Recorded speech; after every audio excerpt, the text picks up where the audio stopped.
The problem is it's a very fine balance where two things, shaken, not stirred. That's incredible out in the Spiffo suit, but it looks incredible. Look at that. That looks amazing. I love that so much.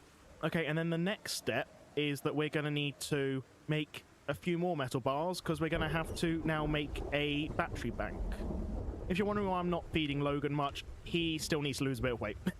So we're probably gonna keep him on rations for a little bit. Let's grab out the last pork chop, and he can eat that once it's defrosted.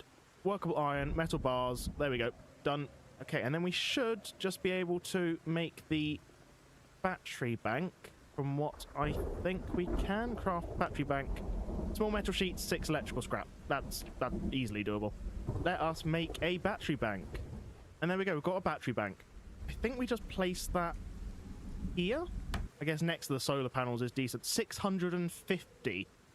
That's a lot of batteries it can hold. Christ. Okay. And then I guess what we just need to do is go and grab some batteries. Okay, so we are going to need some electrical wire. A lot of it, I think, if we want to fix up all our heavy-duty batteries. Heavy-duty's the best one, really. Right, we'll make one of them. So now we've got a load of these. What we can then do with this is we can create the fail-safe using the B3 controller, which we've got. There we go. And I don't know what do we just chuck this into here? I'm presuming we do. I had a little look at the description of what to do, basically, on the mod page. And it looks like what we have to do is we'll take this generator, disconnect the generator, first of all. We will take the generator. We'll take that scrap just so that we can fix out when we place it. We will drop the generator. There we go. Connect the generator up. We'll fix it while we're here.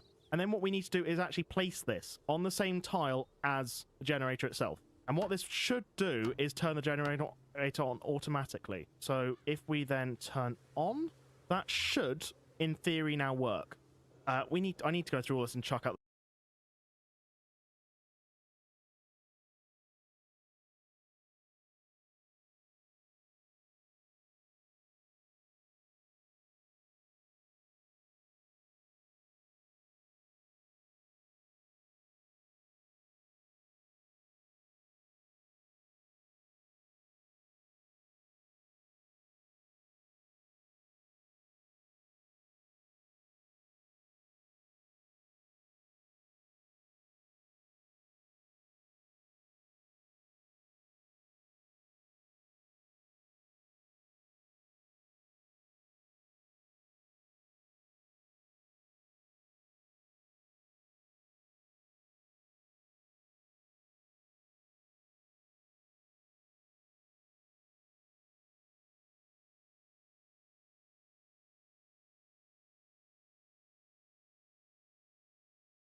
What's in the boxes? Stop talking about the fact that he's got boxes. What's in the boxes? Is it plans for a war with Iran?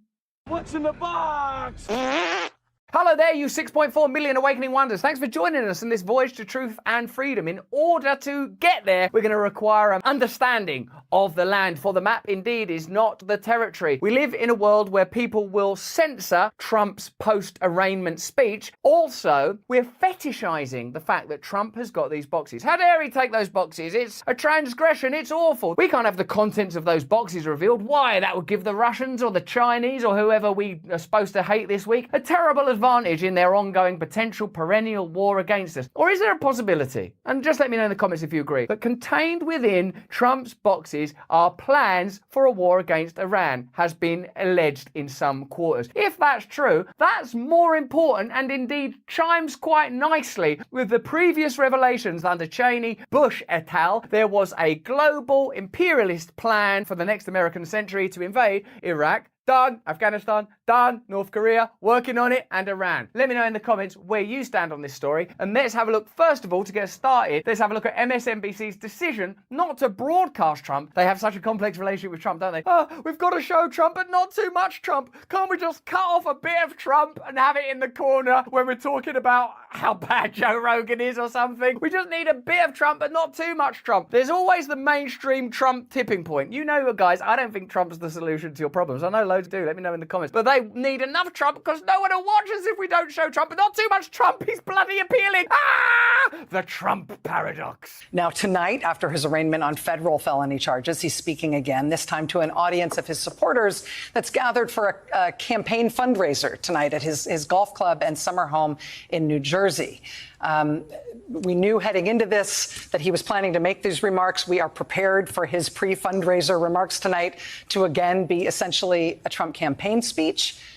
Because of that, we do not intend to carry these remarks live. I can't. We cannot trust you to judge Trump for yourself. It's mad, isn't it? What they say about Trump. This guy is so alluring. If you hear him, it's going to blow your mind. I mean, it's pretty funny and stuff, but I think I can sort of like keep a clear head. I'm not like going all doe-eyed and giddy. Ah! Tell me what to do, boss. It's extraordinary, isn't it? Because we know that MSNBC's attitude to censorship fluctuates. They were very happy to carry certain messages around the vaccines, which have since been plainly, objectively, scientifically disproven. You know how they covered Russiagate, the idea that Trump, who they're plainly obsessed with, was peed on and that he essentially was an agent for Russian interests. That's been disproven. It was never credible, and they were happy to carry that all the time. So when Maddow talks about the responsibility of the media to convey truthful information, it's just, isn't it the most ridiculous thing you've ever heard? Is there anyone now alive that thinks that the mainstream media isn't essentially there to amplify their preferred perspective and ignore information that contradicts it? That's what they do, isn't it? If they're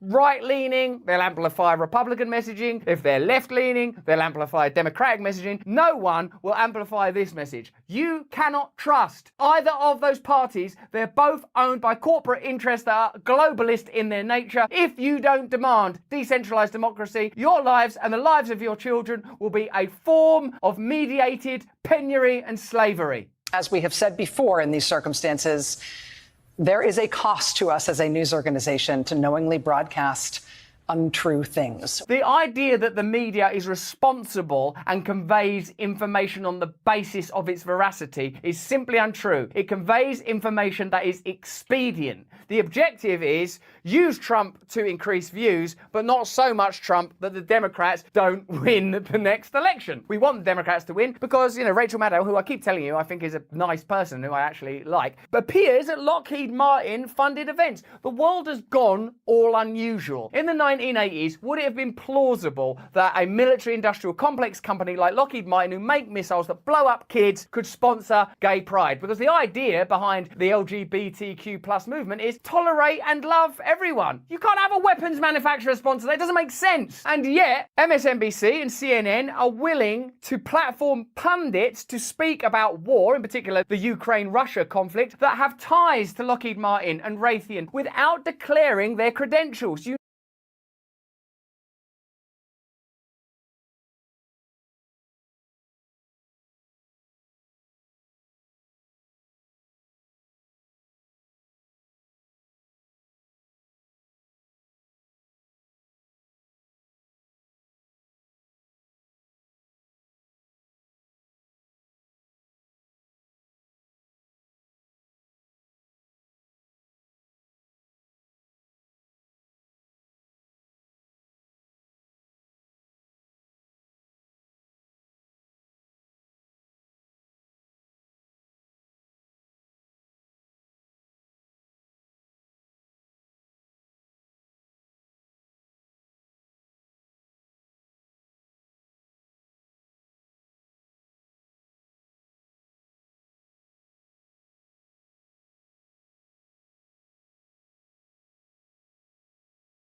know this is a very common phenomenon. They're presented as military experts. Oh, I think there should be a war. And why do you think there's a war? Because I sell stuff that goes through the roof in wars. And when I say go through the roof, I mean it goes through the roof, into the living room, blows up a whole wedding party. Many of the retired military leaders employed by networks like MSNBC as paid contributors have secondary affiliations that are rarely, if ever, mentioned, leaving viewers in the dark about whose interests they're promoting. None of the leading networks makes a regular practice of announcing its military analyst financial ties to the Pentagon, connections that could colour their on-air comments. During its Ukraine coverage, MSNBC failed to include disclosures when the network invited on former Homeland Security expert Jay Johnson, who serves on the board of directors at Lockheed Martin, the world's biggest defence contractor. This military-industrial complex agenda becomes significant again when you contemplate what's in the boxes. Stop focusing on Trump and how bad or crazy or brilliant and fantastic you believe him to be, and figure out what is in there, because there is at least one fairly legitimate claim that plans for an American war against Iran is in those boxes. So you will be able to observe, perhaps over the coming months,